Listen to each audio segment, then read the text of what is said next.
Shalom, peuple de Dieu. Demeurons tous bénis dans le nom puissant de notre Seigneur Sauveur Jésus-Christ de Nazareth. Que la paix et la grâce du Seigneur soient notre partage.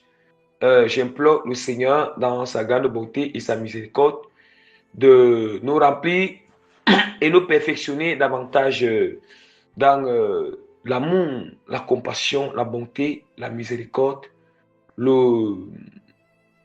la patience, la compréhension, la bonne communication,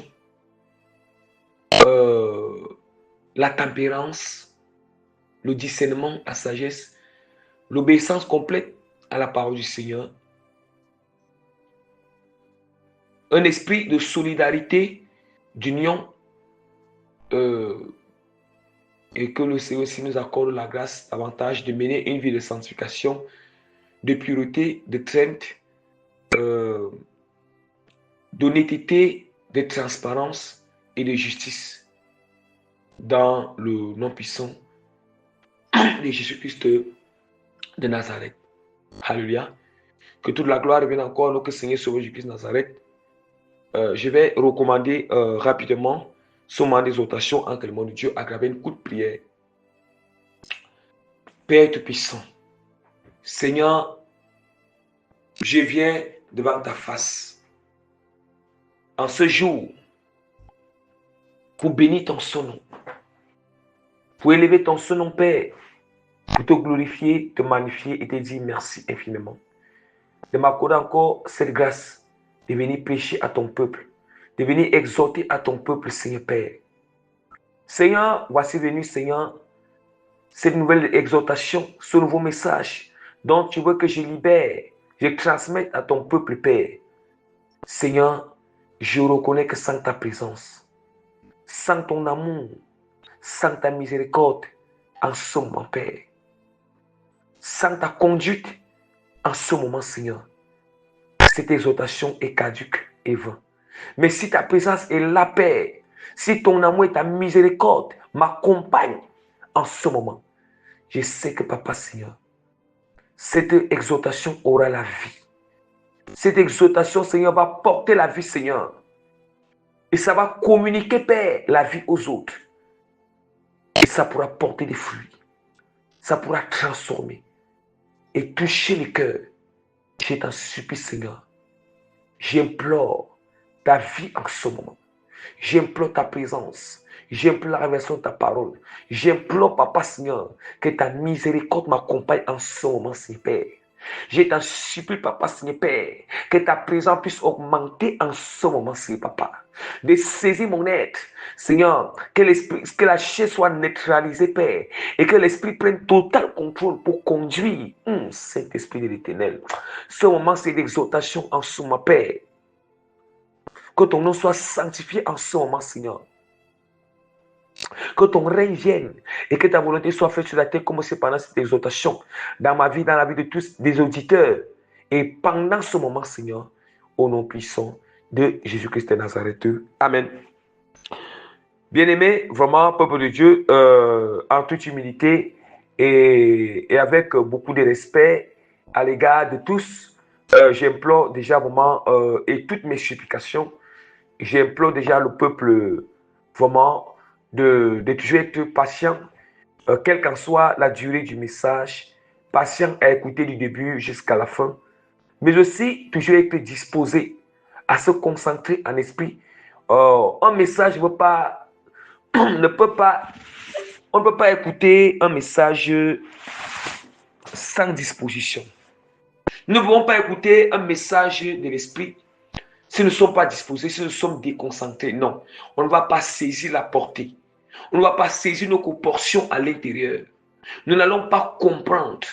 Lorsque nous comprenons la parole de quelqu'un dans Isaïe, ils entendent mais ils ne comprennent pas.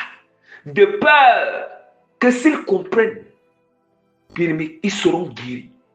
Donc, nous savons que le diable, il a peur qu'un chrétien se concentre, se dispose à écouter un message et qu'il comprenne.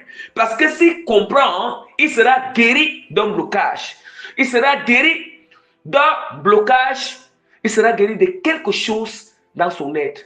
Parce que tant qu'on ne comprend pas quelque chose, on sera toujours bloqué à ce niveau. Et ça sera toujours une porte pour l'ennemi de nous atteindre.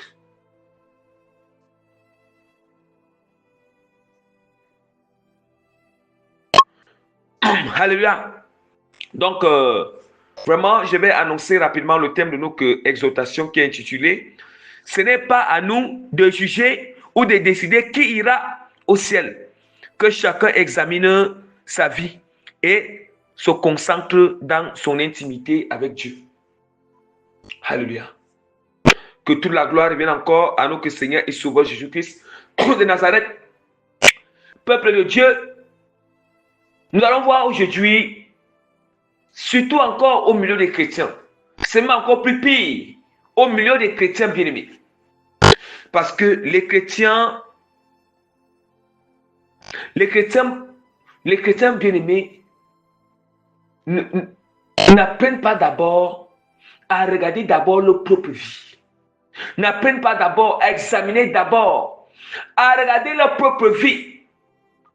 Nous n'apprenons pas à regarder d'abord nos propres vies, nos propres caractères, nos propres attitudes, nos propres manières de faire les choses. C'est toujours pour les autres personnes que nous voyons. Ah oui. Voilà pourquoi Jésus-Christ a dit que hypocrite, on doit d'abord enlever la poutre qui est dans nos yeux avant d'enlever la paille qui est dans les yeux de l'autre. C'est une manière pour nous faire comprendre que quand nous voyons les lacunes des autres, on doit commencer d'abord à voir pour nous d'abord. Et lorsqu'on commence à voir pour nous d'abord, même lorsque nous allons essayer d'aborder, on va aborder en sachant que moi-même aussi, il y a des choses que je dois encore travailler. Il y a des choses que je dois changer. Et c'est ça qui va nous faire comprendre les autres. C'est ça qui va nous faire supporter les autres. C'est ça qui va nous amener à aimer sur les autres, à patienter que Dieu travaille sur les autres. Parce que moi, je me regarde aussi que il y en a aussi des choses que je travaille entre moi et le Seigneur. Des choses qui ne sont pas bonnes à moi.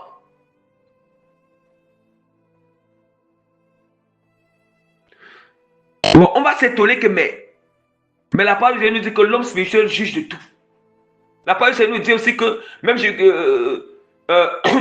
Christ a dit que même si je juge, mon jugement est juste parce qu'il juge selon la justice, selon la vérité. Ça veut dire quoi?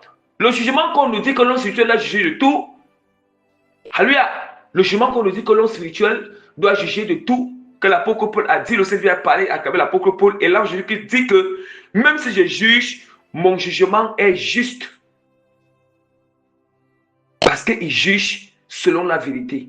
Il juge selon la volonté du Seigneur. Or, l'homme spirituel, quand on dit qu'il juge de tout, il doit juger selon la parole. Or, la parole du Seigneur ne condamne pas. Le jugement qu'on ne parle ici, qu'on ne doit pas juger, c'est lorsqu'on juge selon la chair. Jésus-Christ a dit que vous jugez selon la chair. Mais moi, je juge selon la justice. Mais nous voulons juger. Oh, la justice, c'est la parole. La justice, c'est la volonté du Seigneur. Or, quand nous parcourons la Bible, Jésus-Christ, nous parcourons les évangiles, Jésus-Christ n'a jamais condamné qui que ce soit. Jésus-Christ n'a jamais condamné qui que ce soit. Il n'a jamais pris une décision sur qui que ce soit.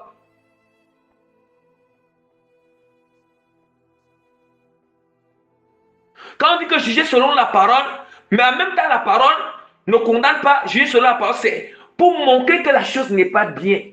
Voilà. Donc en fait, essayer d'amener la personne dans une atmosphère du Saint-Esprit pour présenter que oui, c'est pas bien comme ça, comme ça. C'est ça, bien-aimé. Pour essayer de présenter que oui, vraiment, ceci n'est pas bien, ceci n'est pas bien. Vraiment, avec l'atmosphère du Saint-Esprit, pour que nous nous améliorons. Pour que nous nous améliorons, bien-aimés. Juger selon la parole, c'est vraiment présenter aux gens que non, tel comportement, telle attitude, ou telle manière que la société fait là, ce n'est pas bien. Ce n'est pas cadré avec la parole. Je parle peut-être par exemple aujourd'hui. Nous allons voir comment les États sont en train de légaliser l'homosexualité, où le bien est devenu, le mal est devenu le bien. Au point où, si nous voulons prêcher la parole dans la société, on dit que nous sommes en train de haïr les humains. On dit qu'on est en train d'apporter la haine dans la société.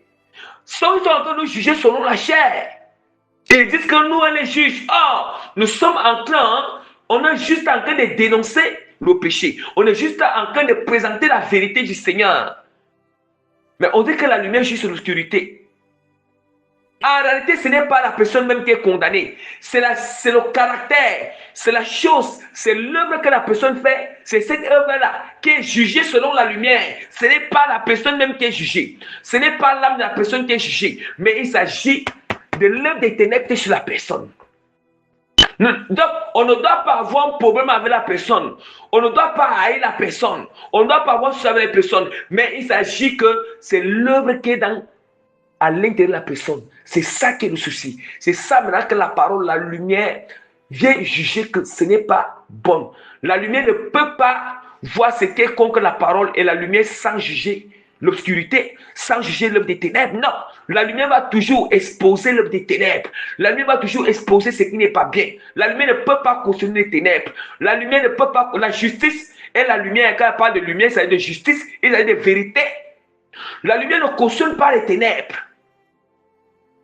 Ça ne cautionne pas, bien aimé, que ce soit attitude, caractère, comportement, langage, stratégie, méthode qui fait partie des œuvres des ténèbres. Ça ne cautionne pas. La lumière du Seigneur, est-ce que nous avons vu là où la lumière de Dieu a un problème avec nos âmes? Ou un problème avec nous? Non. La lumière du Seigneur a un souci avec ce qui est en nous. Et c'est justement pour ça que le Seigneur, il est patient. Voilà pourquoi il nous présente Jésus avec beaucoup d'amour. Donc, je reviens, voilà pourquoi je vais d'abord offrir la parole du Seigneur. Dans Jean chapitre 4, verset 17. Dieu, en effet, n'a pas envoyé son Fils dans le monde pour qu'il juge le monde, mais pour que le monde soit sauvé par lui. Est-ce que le monde soit sauvé par lui? Est-ce qu'on entend? Je m'excuse. Est-ce que nous entendons, bien aimé?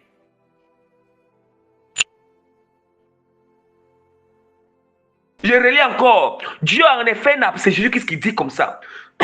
Dieu en effet n'a pas envoyé son Fils dans le monde pour qu'il juge le monde, mais pour que le monde soit sauvé par lui. C'est la même manière. Jésus-Christ ne nous a pas choisi comme ses serviteurs, ses servantes. Il ne nous a pas envoyé faire sa mission pour condamner, pour juger. Il nous a envoyé faire sa mission pour sauver les âmes à travers la puissance de son Esprit Saint. Le but est de sauver les âmes. Si nous voulons sauver une âme, comment? Parce que nous voyons le caractère d'une âme, nous voyons le comportement d'une âme, nous voyons une attitude qui n'est pas bien. Est-ce que c'est ça qui va faire que la mission que Dieu nous a confiée, nous empêchons de faire cette mission? Même Jésus-Christ avec ses apôtres, il était toujours en train de il était toujours en train vraiment de les enseigner, à les montrer ce qui n'est pas bien. Quand ils avaient un caractère de comportement qu'ils faisaient au milieu d'eux, ils agissaient dans la collectivité qui n'était pas bonne. Jésus qui les reprenait, Jésus qui les montrait, non, comme ça, comme ça, comme ça. Lui-même, il dit à la femme, Père, je n'ai perdu personne et qui tu m'as donné. Quand nous entendons que Jésus qui nous choisit comme ses serviteurs, ses servantes, il va nous forger, nous demandons, le but c'est qu'il veut que nous puissions avoir ce caractère. Il va nous forger à son image, à sa nature, à sa ressemblance, pour que les gens voient Christ à travers nous.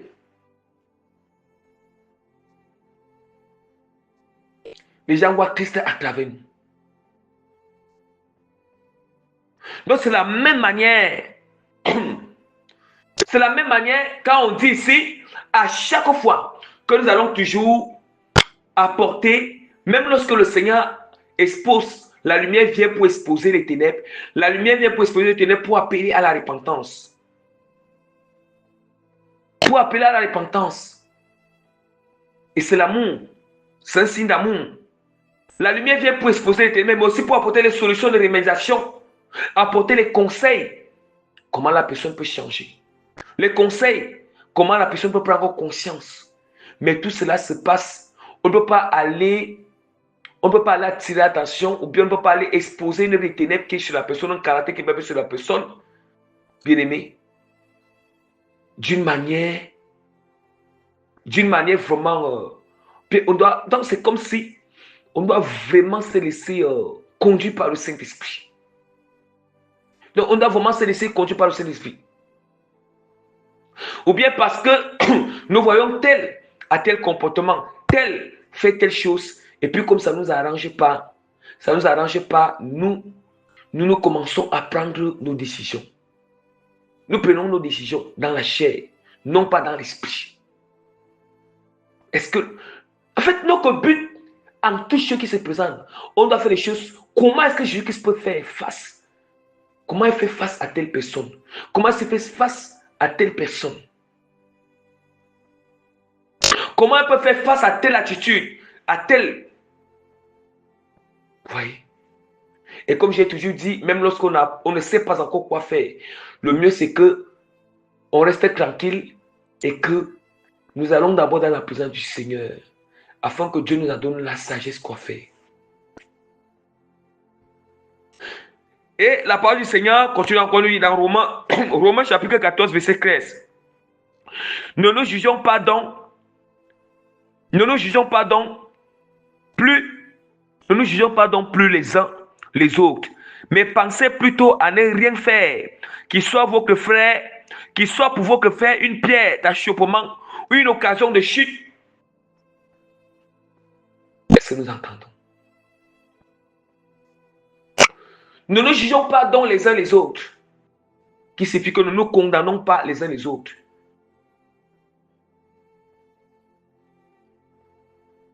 Ne nous condamnons pas les uns les autres. Mais la parole de Dieu est très claire. Mais on doit penser plutôt à ne rien faire de ce qui soit pour votre frère une pierre d'achoppement ou une occasion de chute. Il est temps que nous grandissions. Il est vraiment temps que vraiment nous grandissons en maturité. Vous savez, quand on veut prendre la parole devant une personne, nous voulons nous agresser à une personne. Premièrement, nous n'allons pas faire, on ne pense pas à nous seuls, non, on pense à la personne. Nous devons penser déjà à la personne. Voilà pourquoi parfois, nous devons penser à la personne. Vous voyez? Nous ne devons pas seulement penser, ne pensons pas seulement seuls à ce que nous ressentons. Non. On ne doit pas seulement penser à nous seuls ce qu'on ressent, ce qui nous dérange, ce que nous n'aimons pas, mais nous devons aussi penser aussi aux autres. Nous devons penser aux autres. Quand je vais parler comme ça, quand je vais faire comme ça, quand je vais faire comme ça. Et voilà pourquoi il dit toujours que ce qui est toujours plus bien, c'est lorsque nous rassemblons tout avec les fruits du Saint-Esprit et le Saint-Esprit lui-même, ses fruits et tout. Nous rassemblons avec la sagesse, la prudence, l'amour, la douceur, la compassion, la maîtrise, toutes ces choses, nous rassemblons tout. Mais toutes ces choses, pour que cela soit en place en nous, c'est la grâce. On doit se supplier le Seigneur dans la prière. C'est la grâce. La grâce. On doit toujours s'entraîner. On doit toujours s'entraîner petit à petit. Et pour s'entraîner, il faut toujours s'entraîner avec la personne avec qui vous comprenez beaucoup plus. Vous ne pouvez pas vous entraîner avec des gens, une personne.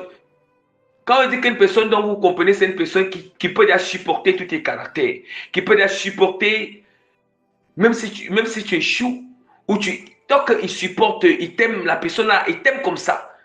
Maintenant, c'est une manière que tu t'entraînes, tu sais, ah oui, non, je vois qu'ici, ça n'a pas été bien, il faut que prochainement, pour que maintenant, quand ça avait les autres, que là, je me suis bien entraîné, bon, là, et voilà pourquoi parfois, c'est pour ça que le Seigneur, et c'est pour ça que le Seigneur C'est pour ça que le Seigneur, c'est pour ça que le Seigneur, il fait toujours que des chrétiens puissent avoir vraiment des hommes de Dieu, vraiment. Voilà, parce que l'homme de Dieu, il est comment, il doit avoir la nature de Christ. Il ne va pas juger ses brebis, il ne va pas les condamner ou bien les citer selon Dieu qu'il a mieux pu dire. Il n'est pas là pour les condamner. Il n'est pas là, même s'il voit ce qui est mauvais sur eux, ce qui est mal en eux, il doit agir la manière que Christ peut aussi agir avec eux dans l'intimité, la manière que Christ les aime comme ça, les supporte comme ça, et puis il les enseigne petit à petit, il essaie un peu de les faire comprendre dans la douceur, dans l'amour. Voilà, dans l'amour. Et c'est dans ça maintenant qu'il y a l'entraînement. Bon, il y a cet entraînement vraiment. Il y a vraiment cet entraînement par la grâce du Seigneur. Et les gens ne comprennent pas l'importance. Pourquoi les gens ne comprennent pas l'importance. Pourquoi on dit qu'on ne peut pas aller d'homme de Dieu en homme de Dieu. Non. Il faut que ça soit vraiment l'homme de Dieu parce que Dieu, quand Dieu il dessine que c'est l'homme de Dieu, c'est vraiment qui doit tenir la personne par la main jusqu'à. Ça veut dire que voilà pourquoi nous allons voir que les gens, les histoires sont partout. Voilà. Les histoires sont partout, bien-aimés. Homme de Dieu en homme de Dieu. Tel autre à la vie de la personne, tel autre à la vie de la personne, tel autre à la vie de la personne. En réalité, c'est le manque de connaissance. Un homme de Dieu est celui-là. Donc, il écoute et puis il garde. Il peut conduire plusieurs personnes. C'est comme s'il a plusieurs histoires, mais il les garde là.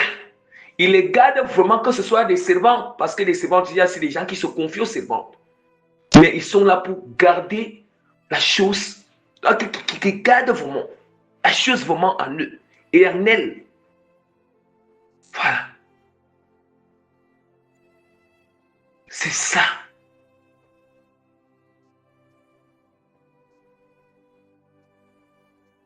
La première des choses que le Seigneur nous amène à voir lorsque nous voyons telle chose sur nos capuchons, on doit avoir l'amour.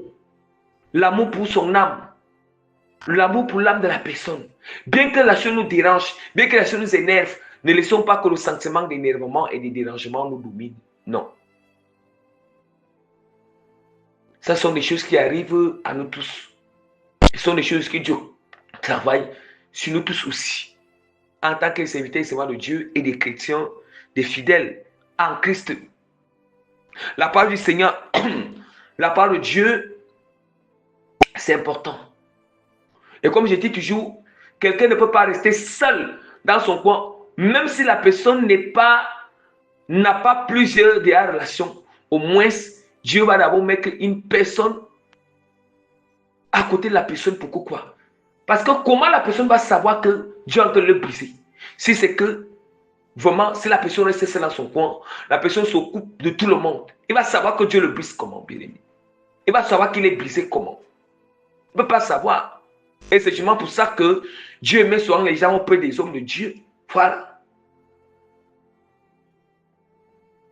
Un homme de Dieu qui est authentique, qui fait les choses, qui vit selon l'image de Christ, qui est conduit par le Christ. Voilà. Il ne se conduit pas par lui-même. Il n'est pas maître de lui-même. Son maître, c'est Jésus-Christ. C'est Jésus-Christ qui est son autorité. Voilà. Il oriente, il guide, il conseille selon ses esprits. Même lorsque il écoute ton histoire, s'il n'a pas encore reçu quelque chose de Jésus, il doit être humble. Vraiment pour le moment. Je n'ai pas encore reçu du Seigneur, quelque chose du Seigneur. Patiente-moi. C'est ça. Parce que c'est ça, bien-aimé. Parce que c'est Dieu qui est notre autorité suprême. Quand l'œuvre du Seigneur, comme en tant que l'œuvre de Dieu, c'est l'œuvre de Dieu, ça veut dire que c'est lui qui conduit cette œuvre. C'est lui qui inspire. C'est lui qui guide. C'est lui qui donne les instructions. Ce n'est pas nous. Ce n'est pas l'homme de Dieu. Ni la servante. C'est Dieu lui-même. Et c'est ça qui nous dérange souvent, nous les hommes et les servants de Dieu, parfois, quand tellement que les dons se manifestent, parfois vraiment, d'autres veulent vraiment être que Dieu maintenant. Ils oublient même celui qui les a accordé toutes ces choses. Et la parole du Seigneur est très claire. Nous voyons ce que la parole de Dieu nous dit. Hein? Ce que la parole du Seigneur nous dit. Que ne nous jugeons pas donc les uns les autres, mais pensez plutôt à ne rien faire, qui soit pour votre frère une pierre d'achoppement, une occasion de chute. Même lorsque notre frère ou notre soeur nous a fait quelque chose qui n'est pas bien, ou il agit d'une manière qui n'est pas bien, ce n'est pas parce que nous avons raison qu'il a tort que nous allons agir d'une manière que nous, on doit rester dans la position qu'il nous a scandalisés. On doit rester dans la position qu'il a été une occasion de chute pour nous. Mais ce n'est pas parce que nous avons raison que nous allons aussi agir d'une manière que sera son occasion de chute, ou bien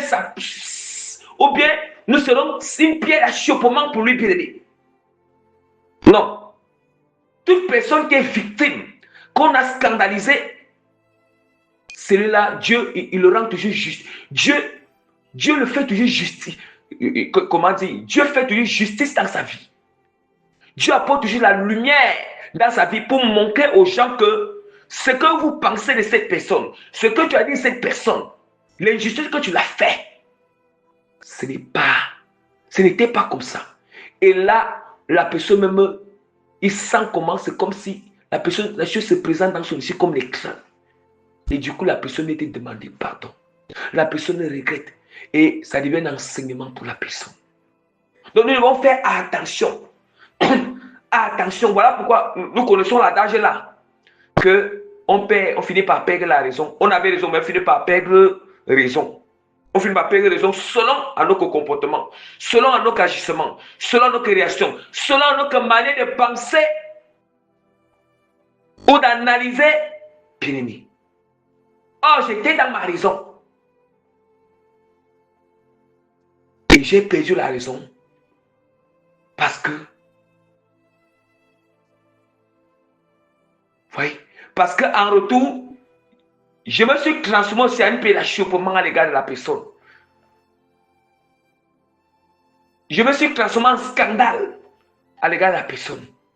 Comment, quand il perd un scandale? Parce que là, je n'ai plus agi selon la justice du Seigneur. Ou bien quelque part, il y a une partie que je n'ai pas agi selon la justice du Seigneur, selon la volonté du Seigneur. Il y a une partie où j'ai négligé de se revêtir de la nature du Seigneur, de se revêtir du caractère du Seigneur. Nous comprenons que la marche avec le Seigneur a beaucoup d'étapes. Et nous avons besoin de la grâce du Seigneur. Mais ça, c'est une exhortation c'est une exhortation que le Seigneur, ça fait un peu de temps que le Seigneur m'avait vraiment préparé dans cette exhortation. Et moi d'abord, il me donne d'abord. C'est à moi d'abord commence à donner d'abord cette exhortation. Pour que moi, même s'il me reconnaît là, je commence à m'aligner. Vous voyez?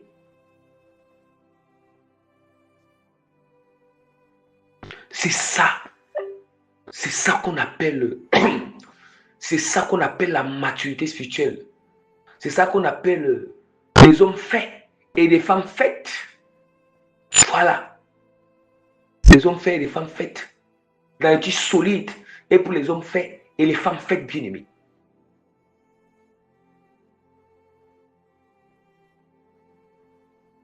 C'est très important. Et c'est ça qui dit, ne pensez pas à être l'occasion de chute ou un scandale pour les autres. Donc cela signifie que lorsque on nous a fait ce qui n'est pas bien, on doit d'abord penser à Dieu. Penser que c'est vrai, je suis dérangé dans le cœur. C'est vrai, on m'a accusé. C'est vrai, ça me fait mal. C'est vrai, je suis déboussolé. Je suis vraiment déçu, je suis blessé. Mais ce qui sera plus juste, c'est que je me laisse conduire par le Saint-Esprit. Ce qui sera plus juste, c'est que j'entre d'abord dans la présence du Seigneur pour avoir sa conduite, pour avoir sa sagesse, pour avoir... Voilà. Maintenant, vous voyez que lorsque maintenant nous sommes entrés dans la présence du Seigneur, lorsque maintenant nous sommes posés, on a été remontés. Là, nous sommes remontés bien. Voyez là maintenant qu'on peut même bien, s'il faut même aller vers la personne, on peut bien aller bien. Voilà. Là, le Seigneur Jésus a bien préparé, équipé. Comment on va aller essayer de repousser la personne. On va essayer de lui présenter, non, ceci, ce n'est pas bien, ou bien ceci, vraiment ça m'a offensé, ou bien ceci, ce n'est pas bien. Ouais, je crois que ce n'est pas bien vraiment, ça ne se présente pas bien, comme ça, comme ça, comme ça, comme ça. Voilà. Oui.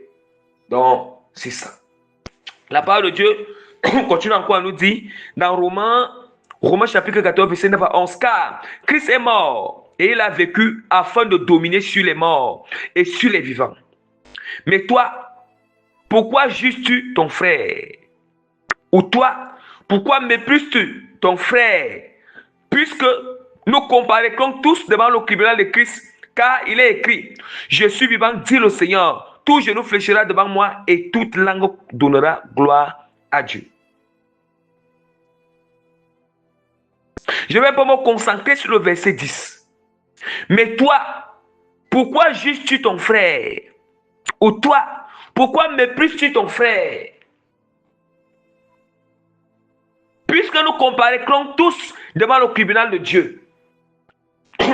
Je vais beaucoup plus mettre l'accent, surtout sur les gens que Dieu les donne souvent les messages pour donner les messages aux autres de se repentir ou de se repentir et tout. Ces personnes-là parfois se prennent comme des dieux. Parce que quand le Seigneur nous donne un message, parfois nous allons voir aujourd'hui, il y en a ceux à qui reçoivent des révélations de Dieu pour interpeller les autres à la repentance, ou bien les autres à revenir, qu'ils ont un peu dévié, qui reviennent sur la vérité. Regardons quelle image. C'est comme si ceux qui reçoivent ces révélations, quand ils apportent ces messages, c'est comme si pour eux, ils calent la chose dans l'esprit que non, la personne ne va jamais venir dans le Seigneur. Comme Dieu l'a montré que la personne a dévié, Dieu l'a montré que la personne vraiment, soit peut-être qu'il a dévié, il a fait une erreur quelque part. Et puis, nous gardons cette conception dans l'esprit. Comme si la personne ne va jamais se repentir. Comme si la personne ne va jamais se repentir. Comme si la personne va demeurer sur la chose. Comme si, au point, c'était moi aujourd'hui, il méprise. Ça porte qu'il commence même à mépriser les autres. Et voilà pourquoi même la parole nous dit dans Romains chapitre 14, verset 16, que votre privilège ne soit pas un sujet de calomnie. Parce que nous allons voir aujourd'hui, comme Dieu a accordé le privilège à certaines personnes, une grâce à certaines personnes, de les révéler ou d'aller avertir telle personne, ou d'aller appeler le canal de la repentance, et tout comme ça. Ce privilège ça se transforme en calomnie. En calomnie, bien aimé. Nous allons voir même aujourd'hui à Internet, Dieu donne un message à quelqu'un, parce qu'ils aiment tellement se faire voir. Au lieu au moins de chercher d'abord la personne d'aller dans le inbox, pour dire que voici un message du Seigneur, voici. Certaines personnes, ils courent rapidement à Internet pour aller dire que non, Dieu a fait comme ça. Même une personne que c'est plus facile qu'on peut avoir son numéro, on peut avoir son contact. Et ça ne s'arrête pas seulement que du fait que la personne a appelé à partant Internet, mais dans les coulisses, les choses deviennent sujet de calomnie. Comme si nous étions saints, comme si nous étions trop parfaits. Or, le Seigneur nous dit que la parole de Dieu est très claire. Même nous que le Seigneur donne le message, nous que Dieu a connu le privilège, nous que Dieu a connu la grâce là, le Seigneur, nous-mêmes nous allons comparer au tribunal. Il dit que nous tous, nous allons comparer au tribunal du Seigneur. Oui, si Dieu donne un message à une personne, de donner un message ou un message de repentance à une personne, ce n'est pas notre but est d'apporter le message et d'intercéder pour la personne. Le peu qu'on peut intercéder, on intercède le peu qu'on peut faire. Là où nous sommes fatigués, on s'arrête là. Dieu, il va agir à son temps. Mais le reste là, nous ne sommes pas là pour continuer à parler sur la personne, oui, à parler sur la personne ou toute personne qui vient, oh vraiment, comme ça, bien aimé. Nous devons faire attention. Nous devons vraiment faire attention à ces telles choses. Que la grâce que Dieu nous accorde, où le privilège accordé ne soit pas sur des calomnies pour nous. Il peut arriver que dans un domaine, Dieu m'a accordé la grâce d'avoir une bonne attitude dans tel domaine, une telle qualité. Mais dans le domaine que moi, Dieu m'a fait grâce, peut-être l'autre n'a pas encore reçu cette grâce. Mais que cela passe, ce n'est pas parce que cette grâce que j'ai reçue, ça n'amène pas à faire que ça soit sur des calomnies parce que l'autre, il n'est pas encore transformé, ou l'autre n'a pas telle qualité dans ce domaine, ou l'autre n'est pas mieux apte dans ce domaine. De la même manière que l'autre, il a une lacune dans ce domaine et que moi, Dieu m'a accordé cette grâce. Moi, j'ai une lacune dans tel domaine, l'autre, lui, dans ce domaine, Dieu lui a accordé cette grâce. Voilà. Et c'est ça qu'on nous dit que les saints maintenant ici, ils disent que pourquoi méprises-tu ton frère? Pourquoi nous jugeons? Pourquoi méprises-tu ton frère? Juste parce que Dieu nous a accordé un privilège. Mais nous allons mépriser. Oh, mais nous allons mépriser nos frères ou nos sœurs parce qu'il n'a pas encore reçu la grâce. Étant donné que nous allons comparer au tribunal du Seigneur. Si nous aussi on voit que oui, c'est ça qui nous dérange parce que nous allons nous voir que dans tel domaine, Dieu m'a fait grâce. Et comme dans l'autre domaine, l'autre n'a pas encore reçu la grâce. Il faut aussi, avant que je vais conceptionner quelque chose, il faut que je vois dans les domaines où moi-même, là, je n'ai pas encore reçu la grâce. Mais la personne a reçu la grâce. Donc cela, non seulement va m'amener à comprendre la personne, mais aussi à prier pour la personne, mais à éviter quelles sont les paroles qui sortiront dans ma bouche. Comment je vais penser la personne. Comment elle va penser la personne. Oui.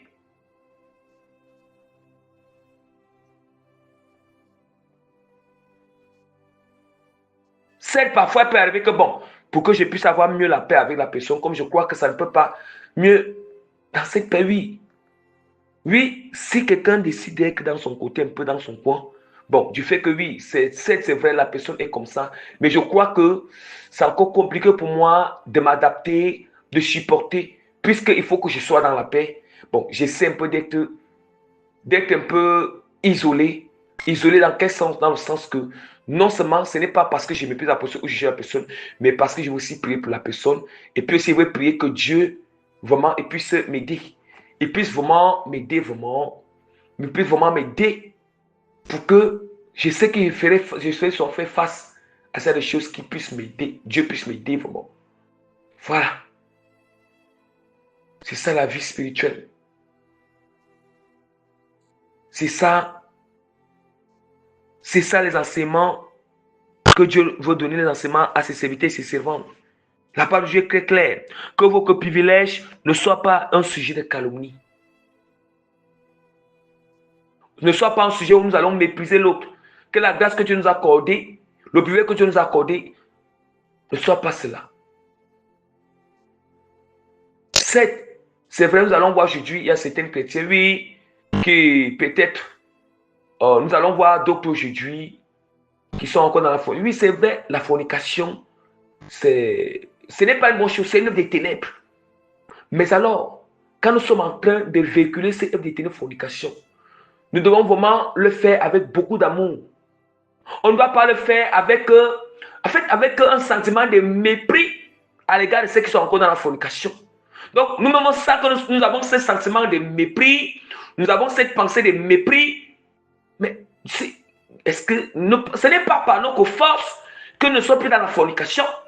C'est par la grâce du Seigneur, par ce privilège que Dieu nous a accordé. Donc, nous n'allons pas avoir une conception, ou bien une pensée, ou bien une manière de les voir comme une manière de mépris, une manière de jugement. Non. Voilà. Et c'est ça qu'il faut que nous allons voir Internet, que des serviteurs se vendent de Dieu. Donc, se pensent bien trop saint, trop parfait. Juste parce que Dieu a révélé tel ou comme ça, ou juste pour révéler que bon, tel a fait une erreur, tel a fait vraiment une erreur, il faut qu'il revienne sur le bon chemin. En ce moment-là, c'est comme si Oui. Ce n'est pas ça. Quand je dis que tel ce n'est pas pour dire que la personne. Parce que parfois, elle comprend les révélations de Dieu mal. Parfois, d'autres même ils ont la conception charnelle, ils voient que non. Ah, comme Dieu a donné vraiment un message là, qu'il révèle sur telle chose. La personne voit, il commence à voir totalement la personne comme mal. Comme si la personne ne sait pas Dieu. Comme si la personne n'est vraiment pas de Dieu. Surtout quand il s'agit des serviteurs de Dieu. Donc, ce n'est même pas qu'ils sont entrés dans les sectes. C'est juste que oui, ils sont nourriture authentique, mais il a juste fait une erreur quelque part, ou bien se tromper quelque part, ou bien c'est de Dieu qui s'est trompé quelque part. Ce n'est pas qu'il a entré dans les sectes ou il a entré dans les années. Non. Là, c'est notre cas.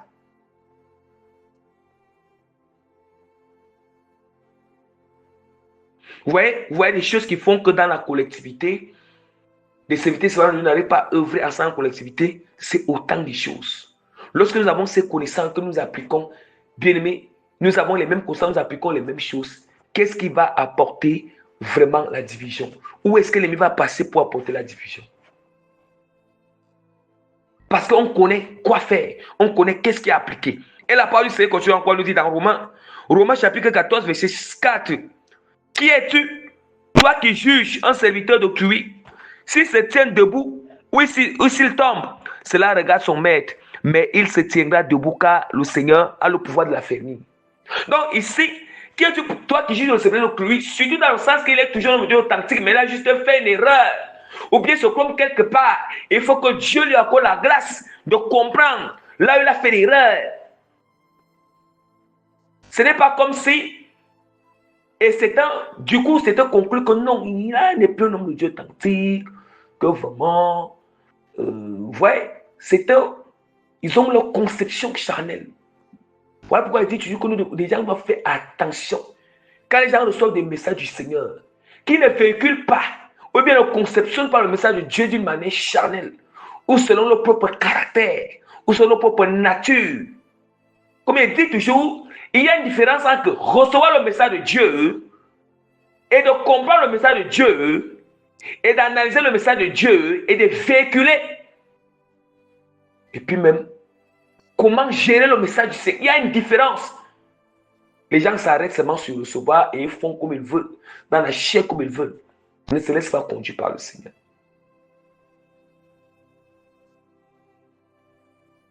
Donc la parole du Seigneur est claire. Qui es-tu, toi qui juges le serviteur d'autrui? S'il se tient debout, s'il tombe, cela regarde son maître. Donc ici, ce n'est pas pour dire que ce serviteur-là, il a été un apostate. Pour dire que oui, il a connu toute la vérité. Il a dit que non, là je renonce au Seigneur. Je n'ai pas fait alliance avec le monde des ténèbres. Non, il est encore authentique, mais quelque part, il est tombé. Il est tombé quelque part. Il a failli quelque part. Vous voyez? Il a vraiment failli. Et là, ce n'est pas parce qu'il a failli ou il est tombé que vraiment, des gens vont commencer vraiment à dire du n'importe quoi, à avoir leur conception, à prendre des décisions. Oui, à prendre des décisions. Et puis même, ça devient un sujet de calomnie. Si tel serviteur, telle servante, ils vont vraiment faire attention. Tel frère ou soeur, ils vont vraiment faire attention. Et puis lorsque nous sommes dans une communauté, dans une collectivité, on doit apprendre à connaître les lacunes des autres et les qualités. C'est très important. Quand on connaît les lacunes des autres comme ça, on doit vivre avec ces lacunes parce que Dieu transforme la personne. Et c'est que Dieu, on doit être patient que Dieu transforme la personne. On doit supporter. C'est ça l'amour. La parole de est claire. L'amour supporte tout. L'amour pardonne tout. L'amour excuse tout. L'amour ne s'enflamme pas l'orgueil. L'amour ne se vante point. Ah oui. Parfois, comme Dieu nous a fait privilège sur le domaine, l'autre n'a pas encore réussi, nous vantons. Hein? Parfois, nous avons ces langages. Ah, moi je ne suis pas vraiment comme ça. Ah, vraiment comme tel est comme ça. Moi je ne suis pas vraiment comme bien-aimé. C'est une grâce du Seigneur. C'est ça. Nous devons faire attention. Ici, la parole s'adresse à nous tous. Nous tous bien-aimés, commençant d'abord par moi-même. L'épée à double tranchant. C'est ça. La justice du Seigneur n'a pas d'acception. La parole de Dieu ne fait point d'acception. La lumière du ciel ne fait point d'acception. La personne qui prêche d'abord, c'est d'abord lui n'est pas lié d'abord, l'épée d'abord se retourne contre lui. La lumière d'abord, l'expose d'abord. Voilà ça, il y a ça. Il y a ça en toi. Toi-même, tu dois t'aligner. Toi-même, tu dois te disposer. Toi-même, c'est ça, bien-aimé. Et c'est très important. Donc, toute la gloire revienne à notre Seigneur et Sauveur Jésus-Christ de Nazareth. Par la grâce de Dieu, je mets le sceau du Saint-Esprit sur cette exhortation. Je mets les cachets et les témoins sur cette exhortation. Je mets la ceinture authentique de l'autorité non puissante de cette exhortation. Et que le Seigneur transforme à travers cette exhortation et se transforme les cœurs, âmes, esprits qui sont disposés au nom puissant de Jésus-Christ de Nazareth.